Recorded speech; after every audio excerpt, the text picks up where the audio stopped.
Le moulin du diable. Près du village de Blanqueuinsbourg, dans le duché de Brunswick, se dresse le mont Ramberg, un des points les plus élevés de l'Allemagne. Tout autour, s'étend à perte de vue, dans une circonférence de plus de 100 lieues, un panorama magnifique.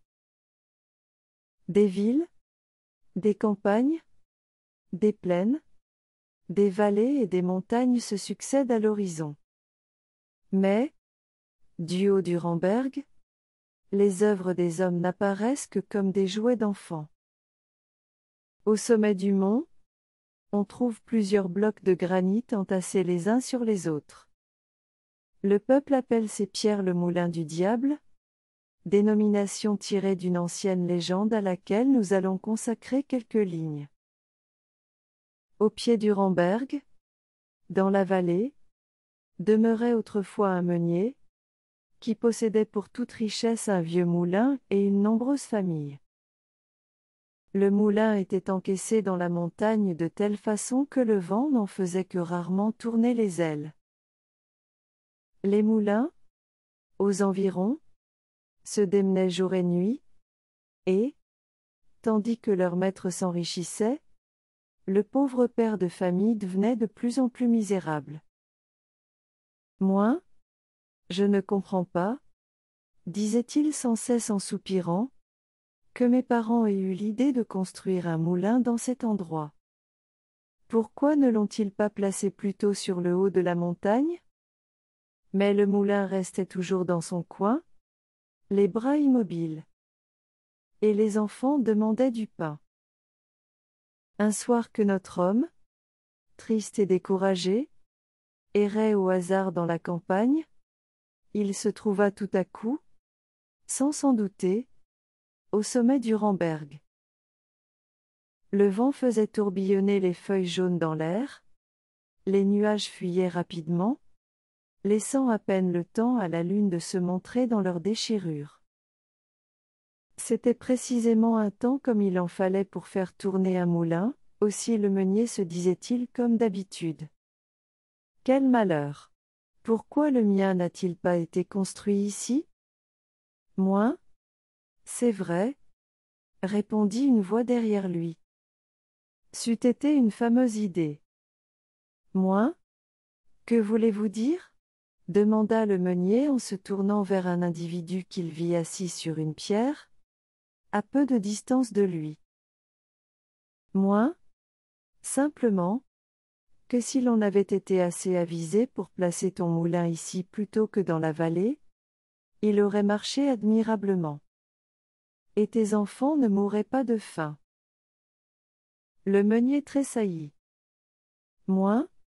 Vous me connaissez donc? Dit-il à l'étranger. Moi? Sans doute. Et de plus je suis constructeur de moulins. Moi? Constructeur de moulins? Comme tu dis, et je me ferai fort de te construire un moulin bien supérieur à tout ce qu'il y a par ici. Moi? Je n'ai pas d'argent? Soupira le meunier. Moi? La difficulté n'est pas là, répliqua l'étranger en souriant d'un air goguenard, donne-moi seulement ton âme en gage, et, pendant 12 ans, tout ce que tu entreprendras te réussira. Tu deviendras plus riche que tous tes voisins. Le malheureux frissonna de la tête aux pieds. Il avait compris à qui il avait affaire. Cependant la perspective de 12 années de prospérité ne pouvait manquer de produire sur lui une vive et puissante impression. Il voyait déjà sa femme et ses enfants riches et heureux. Moi? Quelle garantie aurais-je de mon côté de la vérité de vos paroles? Dit-il timidement. L'étranger faisait de si étranges éclats de rire que toute la forêt en retentissait. Moi? Là, dit-il, écris seulement ton nom sur ce papier, et, avant que le coq ait chanté, tu verras à cette place un moulin comme tu n'en as jamais vu, un moulin qui marchera aussi bien par le calme que par le vent. Bref, une machine merveilleuse et qui t'appartiendra en toute propriété. Moi? Hélas! Qu'en ferai-je? Je n'ai pas d'argent pour acheter du blé. Et puis, comment vous y prendrez-vous pour l'achever dans une seule nuit? Moi? Cela me regarde. Si l'ouvrage n'est pas terminé avant le chant du coq, tu seras dégagé de ta promesse. Quant à de l'argent, en voici. Et il jeta aux pieds du meunier une bourse remplie d'or. Le meunier tremblait comme une feuille. Mais l'or avait rendu un son si séduisant, qu'il ne put s'empêcher de ramasser la bourse. Moi? Signe, lui dit le tentateur d'une voix impérieuse. Le meunier hésita encore un instant, puis il écrivit son nom lisiblement, quoique les caractères ne fussent pas très corrects. Aussitôt un sifflement aigu traversa les airs. La montagne craqua, et la nuit, animée d'une lueur sinistre, se peupla d'une multitude d'êtres fantastiques. Toute cette foule se mit à l'œuvre, détachant du rocher des blocs de granit, et les entassant les uns sur les autres. Rompant les troncs d'arbres comme si c'eût été des branches sèches, et les transformant en charpente dans un clin d'œil. C'était un pêle-mêle, un va-et-vient dont personne ne saurait se faire d'idée. Le meunier ne pouvait en croire ses yeux.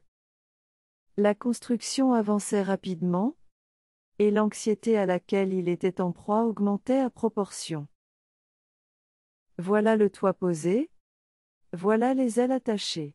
Il ne reste plus que la meule à mettre en place, et elle est déjà toute prête sur le bord du plateau.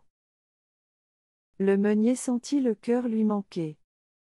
Mais soudain une faible lueur apparut à l'horizon, du côté du levant, et la vue de l'aurore ranima son courage. Il se précipita sur la meule, arracha, avec la force du désespoir, la cale qui la retenait, et le bloc pesant roula avec fracas sur le versant de la montagne. Le constructeur et ses aides poussèrent un cri terrible, et ils s'élancèrent après la pierre. Le meunier, pendant ce temps, se sauvait à toutes jambes dans une direction opposée. Satan avait déjà ressaisi la meule, et il allait remonter pour l'ajuster au moulin, lorsque le chant du coq se fit entendre. Furieux de ne pouvoir accomplir sa promesse et de voir ainsi lui échapper sa proie, il lança la meule contre le moulin, qui fut broyé en 1000 morceaux. Les débris s'en répandirent de tous côtés au loin. Il n'y eut que les gros murs qui restèrent debout, et c'est cette masse de granit noir et aride que l'on appelle le moulin du diable.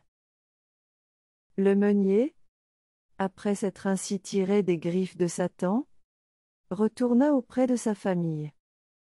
À partir de ce jour, il supporta avec patience sa pauvreté. Du reste, il remarqua avec joie que son moulin marchait à présent beaucoup mieux qu'autrefois. Peu à peu il arriva à jouir d'une petite aisance qui, pour lui et sa famille, était bien préférable à toutes les richesses de l'enfer. Par exemple, il ne se hasarda plus jamais à remonter au sommet du mont Ramberg. De nos jours encore, personne dans le pays, une fois la nuit venue, n'aime à se trouver auprès de ce lieu maudit.